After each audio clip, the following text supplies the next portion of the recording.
Assalamualaikum and good day. My name is Sofia Najiha binti Azizul Hadi, and today I will be presenting the findings of the internal halal audit conduct at Malika Food Sdn Berhad, a Chinese steam bun factory.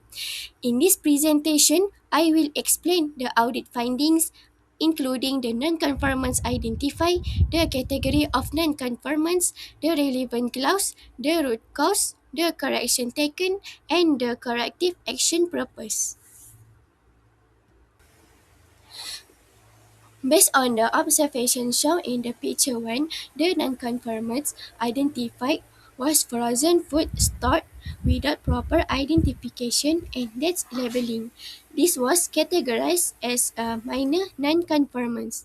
The related clause for non-conformance 1 is under MPPHM 2020 clause 17, subclause 4D under storage, which all materials and products shall be stored according to their respective storage requirements and properties. And also under clause 17, subclause 6F under packaging, labeling, and advertising, which states that packaging labels shall be print clearly and legibly and must not be easily erased or removed.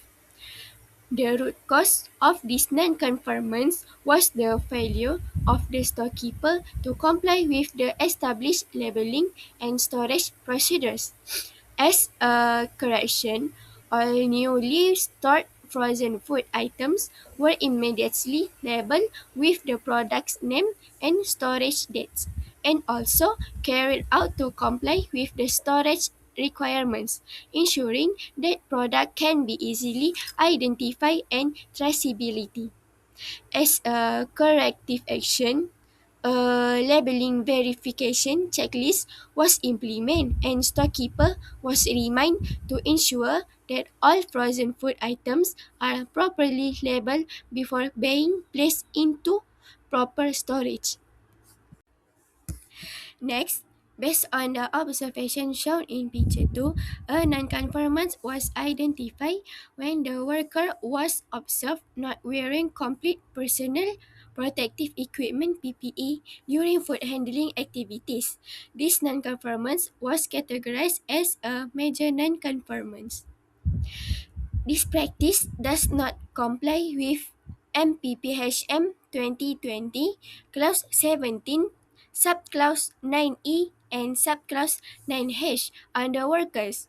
First, Subclause 9E states that appropriate personal protective equipment PPE such as hair coverings, gloves, face shields, safety goggles, and other necessary protective equipment shall be provided to every employee according to the requirements of their job.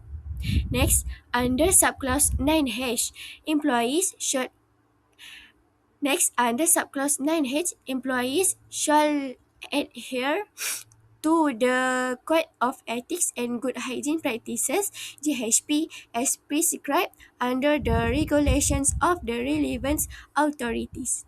The root cause of this non-conformance was the worker failure to comply with the established PPE requirements during food handling activities.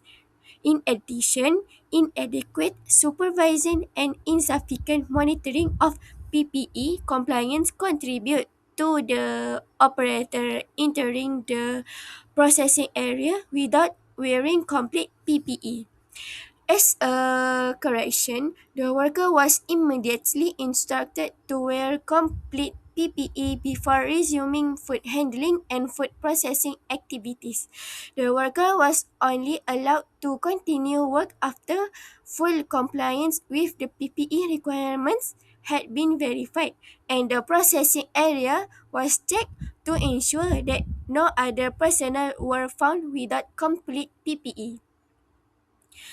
As a corrective action, PPE compliance inspections shall be conducted by the supervisor prior to the commencement of food handling activities to ensure that all personnel comply with the established hygiene and food safety SOP. Regular training and good hygiene practices (GHP) briefings on PPE requirements shall be conducted and records to prevent recurrence of similar non-conformance. Lastly, the non-governments identify was finished products being stored directly on the floor without the use of suitable platforms such as pallets. This was categorized as a minor non-conformance. This is related to MPPHM 2020 Clause 17 Subclause 8F under processing, which states that suitable platforms such as pellets shall be used in the processing area to prevent raw materials and products from being placed directly on the floor. The root cause of this non-compliance was due to improper storage practices and awareness during handling activities regarding the use of suitable platforms for product storage.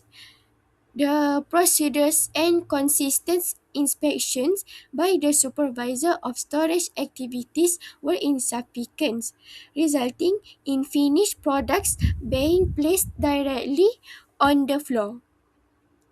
As an immediate correction, finished products placed directly on the floor were removed and transferred onto suitable pallets.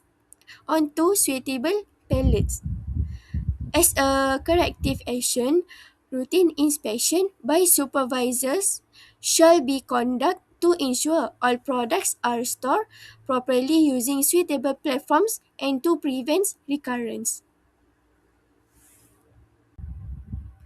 In conclusion, the internal halal audit findings have been reviewed and the necessary correction and corrective action have been proposed to improve compliance with halal requirements and food safety practices.